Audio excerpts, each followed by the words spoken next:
Егер намазға тұра тұрған болсаң, қошташып атқан намазыңдай намаз оқы дейді.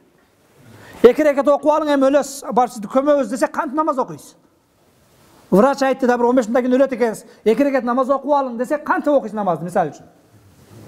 Намазды қошташып атқан ақырқы намазыңдай оқы. Егер сөйлей тұрған болсаң, «Вала такаллам би каламин таътазиру минхудан» ертең кешірім сұрабай тұрғандай болып сөйле. Ойланбай бүгін бірде мен жазып алады, сөйлеп алады Фейсбукқа башқаға, ертесі күннен кейін милициядан кешірім сұрап, есен бұдан кешірім сұрап тұрады бардығы. Елді бөліп жарған, башқа қылған сөздерді сөйлебешіміз керек. Сөйлесең сөйле. «Вала такаллам би каламин таътазиру минхудан» ертең кешірім сұрай тұрған сөзді айтпа. Ертең біреудің астында жүзін қызарып қалған сөзді айтпа. Бардығы сөйлегенге ақуыз бар, бірақ ақиқат сөзді, тура сөзді. Елді бөліп жарған бұзық сөздерді емес.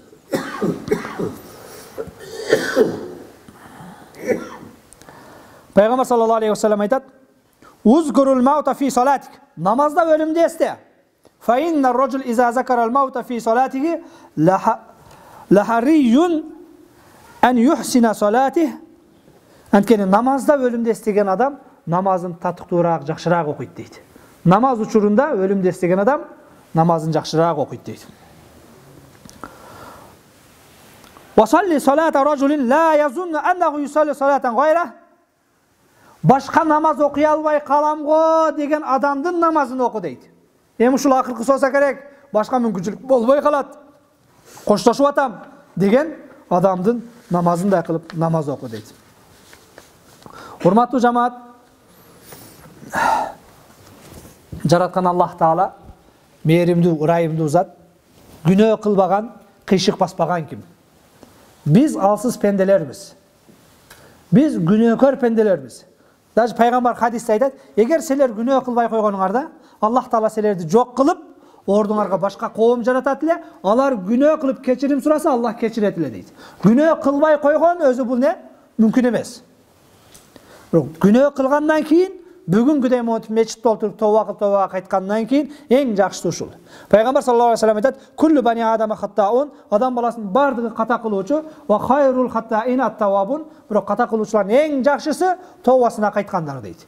Жогоруда аятта айттым: "Кул я айбадияллазина асрафу ала анфусихим", өзүнө өзү зулум кылган пенделериме айт, өмүрүн күнөө менен, арак менен, зына менен La taqnatu min rahmetillah, Allah'ın rahmetinden ümit üzüşmesin. İnnallaha yaghfiru zunuba cemi'a. Allah günahların bardığını keçiret dedik.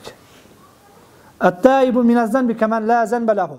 Günahsünün tövbe kılgan adam günahsı çok adam siyaktı. Günahsünün tövbe kılgan adam günahsı çok siyaktı. Demek günahdan arılığının, günahdan kaytının bir ele yolu var. Ökünüşüz gerek, kaygırışız gerek, uşul joldan kaytışız gerek, hurmatlı cemaat. Ansız dele uşul künge çeyin қалағандай жашадық, қалағандай мареке қылдық. Бүгін біз Қырғызстан қаншалық қошна мемлекеттерге қарағанда алдыға шығып кеттік, диндар болып кеттік, башқа дегеніміз менен бүгін деле бізде ұстаздар, молдалар екілі жерде керек, никеде, жаназада эле. Той кылып атканда эч ким сурабайт. Мына ресторанда ушинтип окусам шариатка туура келеби деп. Барып корпоративден башкасынан үйдө алып атат. 30% төлөп 6 айдан кейін, 5 айдан кейін деп. Болбой, бирөө сурап койгон жок. Банктар кредитти берип иштеп атат. Бизде халал банк деген түшүнүктүн өзү жок. Бирөө бул өткөндө зына риба жөнүндө айттыңыз элеңиз, бул сүткордук кандай деп бирөө сурай элек. Үйлөнүү башка, нике башка, кандай кызды алсам деп бар элек эч ким. Каалагандай кылат. Анан ажырашкандан кийин талак түшкөндө анан барат. Эми канча жарашсам болот, мен мынтип койдум. Сен ушу маселе чыкканда бар, мен аялым менен батышпай атам, канткенде бу батышып кетем деп. Ошондо жолун көрсөтөт дамлалар, устаздар.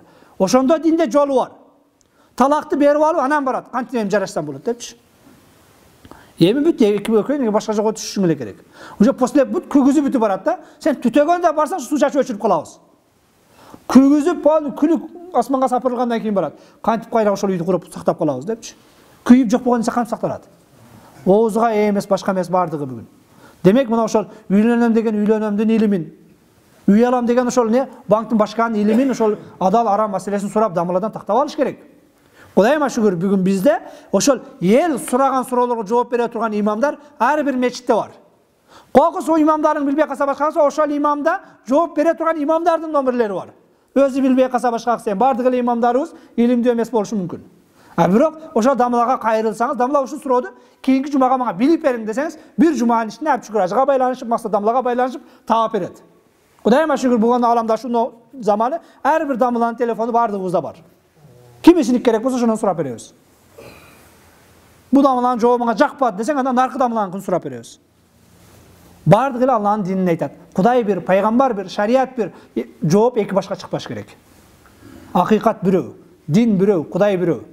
Демек, биздики эки башка чыгып атканы, ар кимибиз өзүбүзгө жаккан тарапка чоюп аткандагыбыз. Өзүбүзгө ыңгайлаштырып бурмалап аткандагыбыз. Бирок динди минтип өзүңүзгө ыңгай башка эмес, Аллах Таала кандай деген болсо ошондой гана аткандар. Шарият мақал Аллах ва мақал Расул. Аллах ме деген, пайгамбар ме деген ушул эле. Сөзім жиынтықтардан алдын, жана аксакалыбыздын кара аш жөнүндө айткан сөз деди. Кара аш боюнча эгерде союш жөнүндө айтып атасы адашпасам, союш жөнүндө айтып атат. Кээ бир дамылаларыбыз өткөндө союш керек, башка кылыш керек деп чыкты. Бирок ал туура эмес маселе, анын туура эмес экендигин бизден чоңдордун баары айтты.